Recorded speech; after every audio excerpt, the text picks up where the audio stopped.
আয়ত্তে করতে গেলে, তার অনুগত রাখতে গেলে, তো তার মধ্যে প্রথম গুণ কি থাকতে হবে? কেন পড়াটা হলো না? আমি ওকে একটা নূতন পড়া দিতে চাচ্ছি, আমি ওকে একটা নূতন জিনিস শেখাতে চাচ্ছি, আমি ওকে একটা নূতন সবক দিতে চাচ্ছি। এখন সেই সবকটা সম্পর্কে ওকে যদি আগে থেকে না অবগত করিয়ে দিই, তার ফজিলত না যদি বয়ান করি, তার প্রয়োজনীয়তাটাকে যদি উপলব্ধি না করাই, তো ধরেই শুধু জবাই করে দিলে হবে? বিসমিল্লাহির রহমানির রহিম। যা দেওয়া হবে সেইগুলোকে যদি আমি ভাবি, আমি ক্লাসে বসবো, ক্লাসে বসার আগে আমি যদি একটু ভেবে বসি যে আজকের আমার সামনে যে বাচ্চাগুলো আছে, এই বাচ্চার কার মন মানসিকতাটা কেমন, কে কেমন টেন্ডেন্সি নিয়ে আছে, কে কেমন চিন্তাধারা নিয়ে আছে, এইটা যদি শিক্ষক বুঝে নিতে পারে, তো তার জন্য বাচ্চাকে মানুষ করা, বাচ্চাকে গড়ে তোলা ইজি। যদি না বুঝে নিতে পারে, এই বোঝার মতো যোগ্যতা যদি শিক্ষকের না থাকে, তো যে দোষ করেনি সে মার খেয়ে যাবে, আর যে দোষ করেছে সে ছাড় পেয়ে যাবে। যার পড়া ভালো তৈরি করার মানসিকতা ছিল সে পড়ায় পিছিয়ে যাবে, সেদিনকে পড়া দিতে পারবে না। আর যার ভালো পড়া তৈরি করার মানসিকতাই ছিল না, সে পেরে যাবে। অতএব আমাকে ছাত্রকে বুঝে নিতে হবে। যে ছাত্রকে গিলে নিতে পারলো, যে ছাত্রকে বুঝে নিতে পারলো, সে তার বাচ্চাকে তৈরি করা তার জন্য ইজি, সহজে। তো দুনিয়াবি লাইনে অনেক যুক্তি আছে ছাত্র তৈরি করার ক্ষেত্রে। শিক্ষকদের অনেক যুক্তি আছে, উক্তি আছে, অনেক পরামর্শ আছে, অনেক রকমের আপনার কি বলে সাইকোলজি আছে, চাইল্ড সাইকোলজি যেটা বলে, ইলমে নফসিয়াতের অনেক কথা আছে, যে বিষয়গুলোকে সামনে রেখে আমরা চলতে পারি। কিন্তু মূল বিষয় আমাকে আসতে হবে কোরআন ও হাদিস। কোরআন কি বলছে আর হাদিস কি বলছে। আচ্ছা, ছাত্র তৈরি কিভাবে ছাত্র তৈরি করতে হবে, ছাত্র কিভাবে অনুগত হবে, একজন শিক্ষক হিসাবে তার মধ্যে কেমন কোয়ালিটি, কেমন গুণ থাকা দরকার, এই বিষয়ে কোরআনে কিছু বলা আছে? হ্যাঁ, অন্য জায়গাতে আছে। আচ্ছা, অনেক জায়গায় আছে, অনেক জায়গায় আছে। তো আমি আপনাদেরকে কোরআন শরীফের শুরু থেকে একটুখানি শোনাই, একেবারে কোরআনের শুরু থেকে। একজন শিক্ষক যিনি হবেন, শিক্ষক মানে কি? অভিভাবক। তো শিক্ষক মানে অভিভাবক। তো কোরআনের শুরুতেই আল্লাহ রাব্বুল আলামিন যে সূরাটা রেখেছেন, সূরা ফাতিহা। সূরা ফাতিহা আছে। সূরা ফাতিহা সর্বপ্রথম আয়াত কি? আলহামদুলিল্লাহি রাব্বিল আলামিন। এর অর্থ কি ভাই? সমস্ত প্রশংসা আল্লাহর জন্য, যিনি তামাম জগতের মালিক বা সমস্ত জগতের মালিক। এখন এই যে সমস্ত জগতের মালিক, এই সমস্ত জগৎ বলতে কি বোঝায়? ওদিকে গেলে আবার অনেকক্ষণ সময় কেটে যাবে। জগৎ মানে একটা রূহ জগৎ, একটা মাতৃ জগৎ, একটা দুনিয়ার জগৎ, আবার একটা আলামে বারজাখ, আবার ইয়াউমুল কিয়ামা, আবার অনেক কটা জগৎ আছে। এই সব জগতের একচ্ছত্র মালিক আল্লাহ। তো যাই হোক, তো এখানে আল্লাহ রাব্বুল আলামিন বলেছেন সমস্ত প্রশংসা আল্লাহরই জন্য, যিনি সমস্ত জগতের মালিক। তো রব শব্দ ব্যবহার করা হয়েছে এখানে। রব মানে হচ্ছে প্রতিপালক, রব মানে হচ্ছে লালনকর্তা, পালনকর্তা, খিলানেওয়ালা, পিলানেওয়ালা। এক কথায় রব মানে অভিভাবক, এক কথায় রব মানে অভিভাবক। তাহলে শিক্ষক মানেও অভিভাবক, পিতামাতা মানেও অভিভাবক। তাহলে আল্লাহ রাব্বুল আলামিন এখানে নিজেকে অভিভাবক সেজেছেন,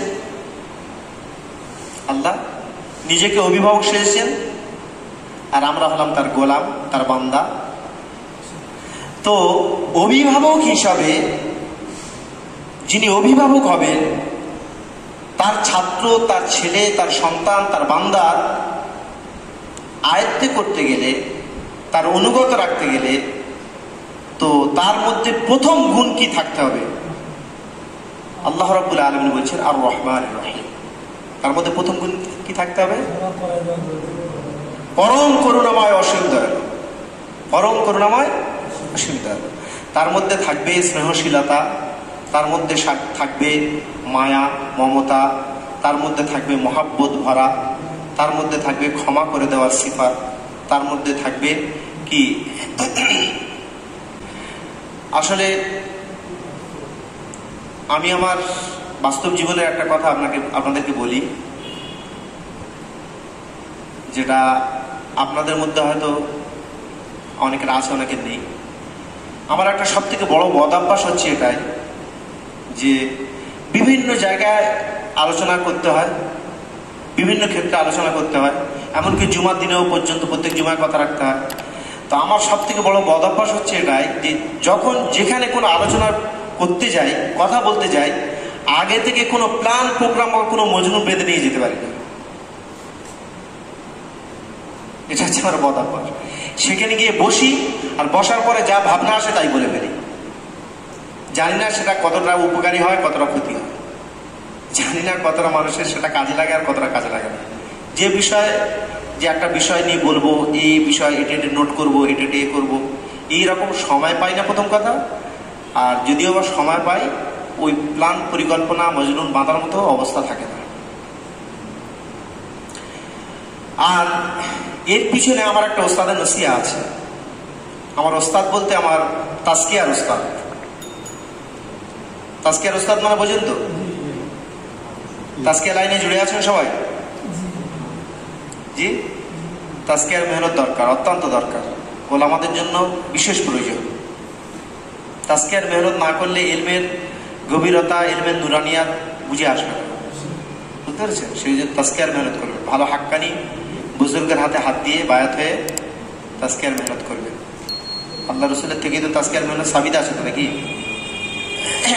তো আমার তাজকিয়ার ওস্তাদের নসিহা হলো এটাই যে সাদা কাগজের কালো কালির লেখা ইলম কত হাসিল করবে,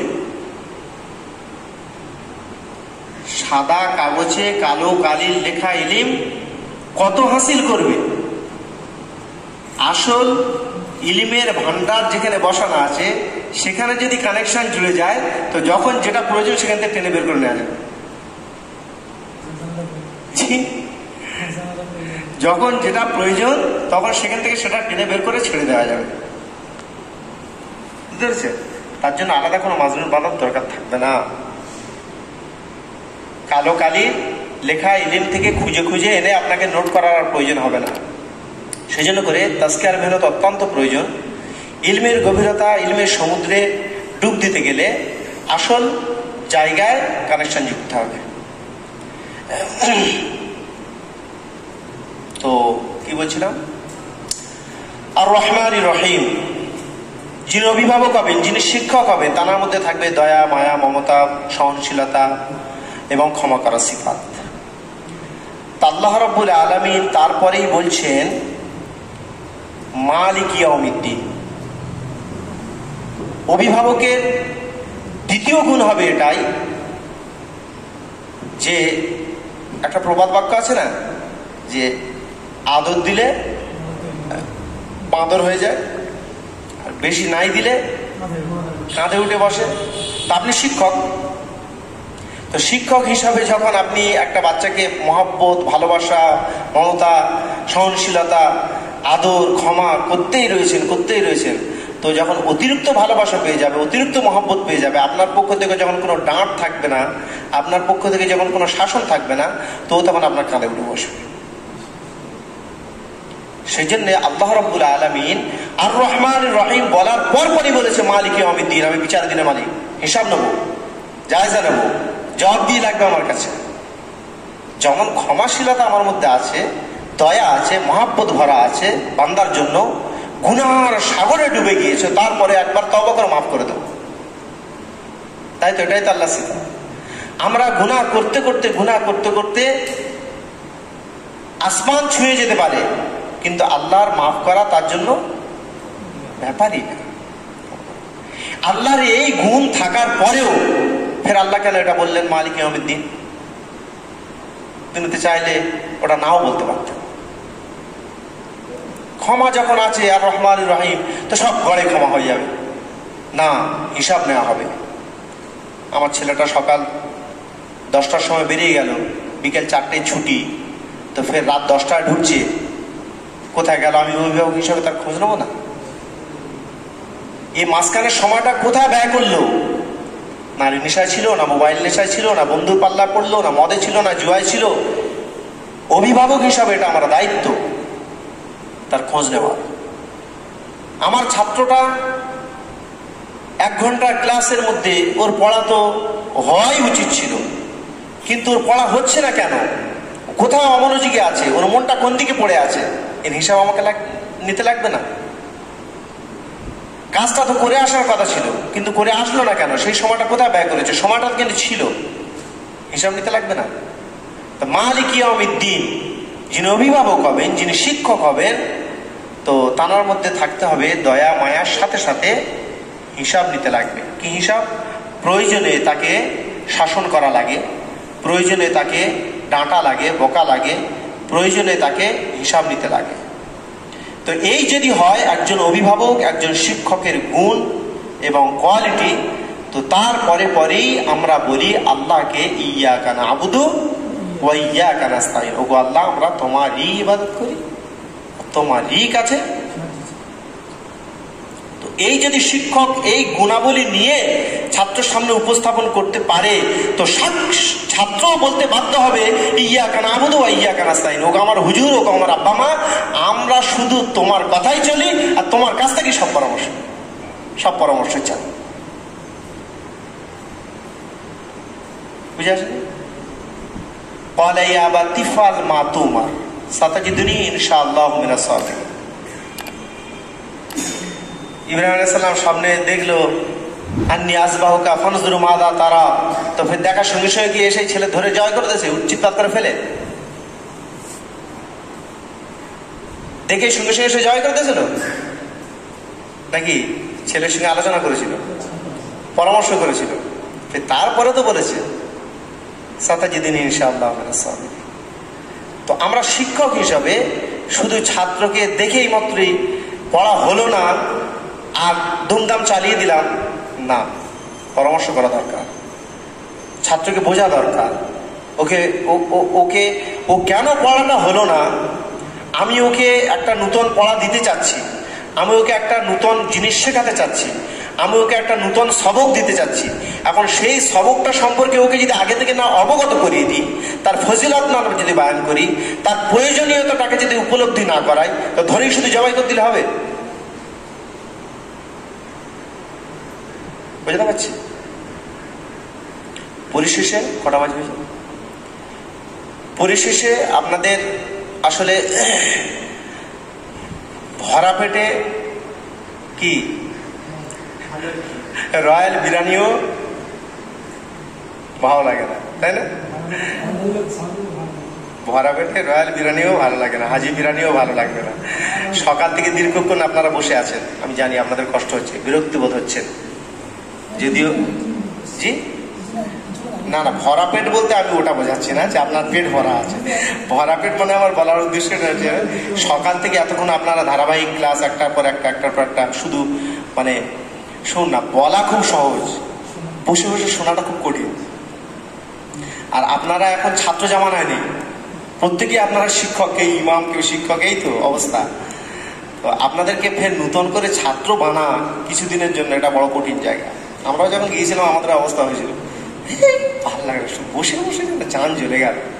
কিন্তু এখন উপলব্ধি করছি যদি ওই সময়টা পুরো কাজে লাগাতাম আরো ভালো হতো। এই সময় আপনারা যে বসে বসে সময়কে এদিক সেদিক করে নষ্ট করে দিচ্ছেন, বা এই 10টা দিন পরিপূর্ণ মোকাম্মার সময় আপনারা কাজে লাগাতে পাচ্ছেন না,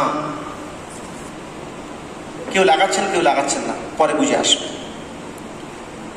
সূরা আসরের মধ্যে আল্লাহ রাব্বুল আলামিন সূরা আসর নামে এমন একটা সূরা দিয়েছে, আমরা তাফসীর এর ব্যাখ্যা বিশ্লেষণ সবাই জানি কম বেশি, যে ওই সূরাটাই যথেষ্ট ছিল পুরো কোরআনের জন্য, আর কোনো সূরার দরকার নেই। ওই একটা সূরাকেই যদি ভালো করে মানুষ ওর উপরেই আমল করে, তো পুরো কোরআন আমল হয়ে যাবে। তো ওই সূরাটা শুরুতে আল্লাহ রাব্বুল আলামিন কি বলেছে? কিসের কসম খেয়েছে ভাই? সময়ের কসম খেয়েছে। কিসের কসম খেয়েছে? সময়ের কসম খেয়েছে। আল্লাহ রাব্বুল আলামিন সময়ের কসম খাচ্ছে, ভাবতে পারছেন? আমরা আল্লাহর কিরে, মার কিরে, বাপের কিরে, খোদার কিরে, কতটা কি কিরে খাইতো। আল্লাহ কিরে খাচ্ছে? আল্লাহ কসম খাচ্ছে কিসের? সময়ের কসম খাচ্ছে। কেন? পৃথিবীর সব কিছু, আল্লাহর সমস্ত নিজাম সময়ের সঙ্গে বাঁধা। আল্লাহর সমস্ত নিজাম সময়ের সঙ্গেই বাঁধা। এই যে বললাম আলহামদুলিল্লাহ রাব্বিল আলামিন, সব জগতের একচ্ছত্র মালিক আল্লাহ।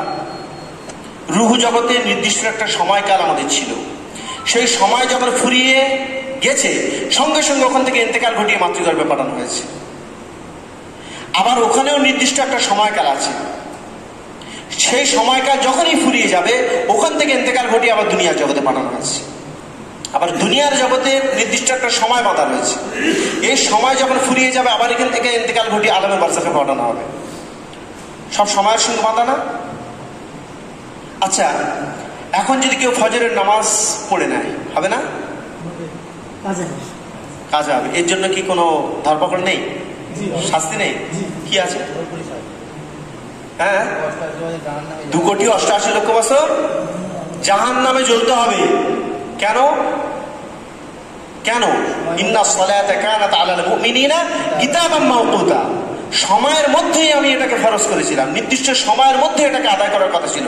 তুমি সময়কে ছেড়িয়ে এসে অন্য সময় গিয়ে এটা আদায় করার জন্য এটা পানিশমেন্ট। জি শুনুন না, ফজিলাতের অধ্যায়ে অনেক জিনিসের ছাড় তো আছে, এটা তো আমরা ওলামা জানি। আসসালাতু মিরাজুল মুমিনিন বলি তো, কিন্তু আমি যার সবাই ওলামা সেই জন্য বিষয়গুলো আলোচনা করছি। তো এই যে 2,88,00,000 বছরটা যদি বিতর্কিত হয়, আমি ছেড়ে দিই, শাস্তি হবে না? হবে না? শাস্তি তো হবে, ছাড় তো নেই। তাহলে সময়ের মধ্যে আদায় করতে হবে। আল্লাহ রাব্বুল আলামিন সেই জন্য বলছেন ওয়াল আসর ইন্নাল ইনসানা লাফি খুসর। আমি সময়ের কসম খেয়ে বলছি, যদি নির্দিষ্ট সময়ে তুমি তোমার কাজ না আদায় করো, সময়কে মূল্যায়ন না করো, নিশ্চয়ই তুমি ক্ষতিগ্রস্তের মধ্যে। শীতের সময় বেলা ছোট হয় না বড় হয় ভাই? বেলা ছোট হয়। এই সেহরি খেলেই এই ইফতারি চলে আসে। আবার শীতের সময় পানি পিপাসাটা কোনো ব্যাপার নেই। এখন কেউ যদি জানুয়ারি ডিসেম্বর মাসে প্রচন্ড শীত থাকে, আর সেই সময় যদি কেউ মনে করে রমজানের গোটা দশের রোজা আগিয়ে রাখি, হবে না? গোটা দশের রোজা যদি আগিয়ে রাখতে চায়, হবে না? ও শীতকালে আসুক আর গ্রীষ্মকালে আসুক, 12 ঘন্টা রোজা আসুক আর 16 ঘন্টা রোজা আসুক, ও 10 ঘন্টার আসুক, আর মানুষ পিপাসায় যতই গরম পড়ুক আর যতই ঠান্ডা পড়ুক, যে সময়ে রমজান মাস আসবে সেই সময় তোমাকে করতে হবে। যদি তার একদিন আগে করা হবে না, একদিন পরে করলেও হবে না, বরং একদিন পরে করলে হারাম হয়ে যাবে। ওয়াল আসর ইন্নাল ইনসানা লাফি খুসর। আমি সময়ের মধ্যে ফরজ করেছি, আমি সময়কে মূল্যায়ন করতে বলছি। বান্দা, তুমি যদি সময়কে না মূল্যায়ন করো, সময়ের মধ্যে যদি তুমি আমার হুকুমকে না আদায় করো, নিশ্চয়ই তুমি ক্ষতিগ্রস্ত, নিশ্চয়ই তুমি ক্ষতিগ্রস্ত। অথচ আমরা সময়কে মূল্যায়ন করতে শিখি। ফোনের পিছনে কত সময় কেটে যায়, হায় রে। আপনারা এই ফার্স্ট ইয়ারে পড়েছেন তো খাওয়া সুন্নত? জি, শোয়া সুন্নত পড়েছেন? শোয়া সুন্নত আছে তো? জি হ্যাঁ, ঘুমানোর সুন্নত আছে না? ঘুমানোর সুন্নতে 1 নম্বর সুন্নত কি বলুন তো? না, আমার তো মনে হয় না। 1 নম্বর সুন্নত এসার পরে যত দেরি করে শোয়া। 2 নম্বর সুন্নত চিত হয়ে শোয়া। 3 নম্বর সুন্নত মোবাইলটা হাতে নেওয়া। 4 নম্বর সুন্নত তারপর ফেসবুকটা খোলা। এই তো আমাদের অবস্থা, বলুন। আমরা তো ওলামা, আমাদের যদি সুন্নত এত ভালো আদায় হয়, আমাদের সুন্নত কেমন আদায় হবে? ওয়াল জিবালা আওতাদা, ওয়াল জিবালা আওতাদা মানে কি? মানে কি? হ্যাঁ, পাহাড়কে পেরেক স্বরূপ। তো এখানে আমি তো উল্টো বলি, আমার একটু কথাবার্তাগুলো বুঝতে অনেকের কষ্ট হতেও পারে। ওয়াল জিবাল আওতাদা, আসলে এখানে আলিম বিগড়া তো আলম বিগড়া, আলিম বিগড়া তো আলম বিগড়া। পাহাড় বিগড়ে গেলে পৃথিবী ধ্বংস। তো পাহাড়কে পেরেক স্বরূপ যেমন পুঁতে দেওয়া হয়েছে জমিনের বুকে, তো ওলামাদেরকে ওরকম আওয়ামদের জন্য পেরেক স্বরূপ বাঁধা হয়েছে। পাহাড় বিগড়ে গেলে যেমন জমিন নষ্ট হয়ে যাবে, জমিন ধ্বংস হয়ে যাবে, জমিন তার অস্তিত্ব বাকি রাখতে পারবে না, তো ওলামা বিগড়ে গেলে তো আম বিগড়ে যাবে। ওয়াকাযালিকা আওহাইনা ইলাইকা রূহাম মিন আমরিনা, এখানে রূহ বলতে অন্য জিনিস বোঝানো হয়েছে, কিন্তু আমি আমার ইলমে যতটুকু পেয়েছি আমি তো বুঝি তো মানে এখানে রূহ বলতে ওলামা জগৎ, এখানে রূহ বলতে ইলম। পৃথিবীর রূহ হচ্ছে ইলম, পৃথিবীর রূহ হচ্ছে ওলামা। পৃথিবীর রূহ মানে কি? ইলম, ওলামা। থাকবে না রূহ যখন মানুষের ভিতর থেকে বেরিয়ে যাবে, কেউ ঘরে রাখতে চাইবে? রূহ যখন বেরিয়ে যাবে ঘরে রাখবে কেউ? বের করে দেবে, তাড়াতাড়ি কবরস্থ করার ব্যবস্থা করবে। আর যদি না করে পচবে, দুর্গন্ধ ছড়াবে, পরিবেশ দূষণ করবে। তো পৃথিবীর রূহ হচ্ছে ইলম, পৃথিবীর রূহ হচ্ছে উলামা। তো পৃথিবীর রূহ যদি বেরিয়ে যায়, পৃথিবীর থেকে যদি রূহ বেরিয়ে যায়, ইলম উঠে যায়, ওলামা বেরিয়ে যায়, তো পৃথিবীটা হয়ে যাবে লাশ। আর পৃথিবীকে দ্রুত ধ্বংস করে ফেলতে হবে, পৃথিবীকে দ্রুত ধ্বংস করে ফেলতে হবে। আর যদি দ্রুত ধ্বংস করে না ফেলা হয় তো কি হবে? দুর্গন্ধ ছড়াবে, পরিবেশ দূষণ করবে, সমাজ নষ্ট হবে। আমি তো ওয়াকাযালিকা আওহাইনা ইলাইকা রূহাম মিন আমরিনা থেকে এটাই বুঝেছি। সেই জন্য করে সময়কে মূল্যায়ন করতে শেখো। মরণের পরে জান্নাতে গিয়েও কোনো জিনিসের আফসোস থাকবে বলুন? কিন্তু যে জিনিসের আফসোস থাকবে তার নাম কি? সময়। জান্নাতে গিয়েও যে জিনিসটার জন্য আফসোস হবে তার নাম সময়। বলে আসরি ইন্নাল ইনসানা লাফি খুসর। আল্লাহ সময়ের কসম খাচ্ছে, তুমি আল্লাহ কেন কসম করলো এই বিষয়ে কোনো গভীরে ঢুকিনি, ভাবিনি, তো এতগুলো আমার সামনে আসবে কোত্থেকে? আল্লাহ কেন সময়ের কসম কে বলছে মানুষ ক্ষতিগ্রস্ত? ওকে ভাবতে হবে। ভাবনাই ছেড়ে দিয়েছি আমি, অথচ কোরআনের মধ্যে নামাজের থেকে, রোজার থেকে, হজের থেকে, জাকাতের থেকে বেশি ভাবনা চিন্তার কথা বলা হয়েছে। তাতাফাক্কারুন ইয়াতাফাক্কারুন বারবার বলা হয়েছে, ভাবি না। অথচ ভাবনাশীল আমাদের হতে বলেছিল, আমাদেরকে গবেষণাশীল হতে বলেছিল, আমাদেরকে রিসার্চ করার কথা বলা হয়েছিল, আমাদেরকে চিন্তাশীল হতে বলেছিল, আমাদেরকে মানে কি বলে মানুষের আল্লাহর সৃষ্টি সম্পর্কে, আল্লাহর কুদরত সম্পর্কে ভাবার কথা বলা হয়েছিল। কিন্তু আমরাই ভাবছি না, বরং গয়েরকে আমরা সব ভেবে নিচ্ছি। আমরা ভাবছি না, ভেবে উঠতে পারিনি। আমাদের সে সময় নেই। সে সময় কোথায়? টাকার পিছনে ছুটবো, না মোবাইল ঘাটার পিছনে ছুটবো, না নারী নেশায় ছুটবো, না কোথায় অন্যদিকে ছুটবো? আমি ভাবলে তবে তো আমার সামনে আল্লাহ দরজা খুলে দেবে। ভাবার সময় নেই আমার। কিন্তু যারা ভাবছে তারা আগে বাড়ছে, যারা ভাবছে তারা আগে বাড়ছে। সেই জন্য করে শ্রদ্ধেয় ওলামা একরাম, আপনাদের থেকে আমি অনেক নালায়েক মানুষ, বলতে বলতে হয়তো আপনাদের বেশি বলা হয়ে যাচ্ছে, আপনাদের মানে ইলমের থেকে বড়াই করে বলা হচ্ছে, কিন্তু না, বাস্তব এটা। সময়কে মূল্যায়ন করতে শিখো। সময় যদি আমি মূল্যায়ন করতে না শিখি, আমার জীবন বেকার। স্বর্ণের থেকেও সময়ের দাম বেশি। আল ওয়াক্তু, স্বর্ণের থেকেও সময়ের দাম বেশি। স্বর্ণের থেকে সময়ের দাম বেশি শুধু মুখে বলে দিচ্ছি। আরে ভাই, তোমার কাছে যদি একটা সোনার ঢিল দেওয়া হয়, সোনার থালা দেওয়া হয়, সোনার আংটি দেওয়া হয়, সোনার ঘড়ি দেওয়া হয়, তুমি কি ফেলে দেবে? ফেলে দেবে? সোনা যদি নিয়ে তুমি হাতে পেয়ে না ফেলে দিতে পারো, তাকে যত্ন করতে পারো, তাকে আলমারি তুলতে পারো, তাকে আলাদা বাক্স ভরতে পারো, 3-4টে লকের ভিতরে তাকে যদি রাখতে পারো, তা তার থেকে বেশি দামি বলছে সময়। তাকে কি মূল্যায়ন করেছো? আল্লাহ রাব্বুল আলামিন সময়ের ব্যাপারে কারোর সঙ্গে কৃপণতা করেছে যে ওর এখন 6 মাস বয়স, ওর জন্য 5 ঘন্টা দিন রাত থাক। এর 2 বছর বয়স, এর জন্য 7 ঘন্টা দিন রাত থাক।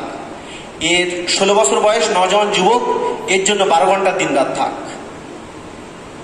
আর এর 30 বছর বয়স, এর জন্য 24 ঘন্টা দিন রাত থাক। এরকম কি পাট পাট করে দিন রাত করেছে? বলুন না। না, যে জন্মেছে সবে মাত্র 0 বয়স, একদিন এখন পুরো হয়নি, তার জন্য 24 ঘন্টা দিন রাত। আর যার 90 বছর বয়স তার জন্য 24 ঘন্টার দিন রাত, আর যার 20 বছর বয়স তার জন্য 24 ঘন্টা। সকলের জন্য সমান তো?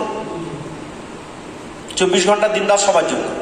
এই 24 ঘন্টায় সবাই পায়, 24 ঘন্টায় সবাই পায়। 24 ঘন্টাকে কাজে লাগিয়ে কেউ বড় আল্লামা মেনে যায়, আবার কেউ 24 ঘন্টাকে মূল্যায়ন না করার দরুন রিক্সা চালায়। 24 ঘন্টাকেই কাজে লাগিয়ে কেউ বড় আল্লাহর ওলি বেড়ে যায়, আবার 24 ঘন্টাকে কাজে না লাগানোর দরুন মদ খেয়ে রাস্তার পাশে শুয়ে পড়ে। সবার জন্যই 24 ঘন্টা।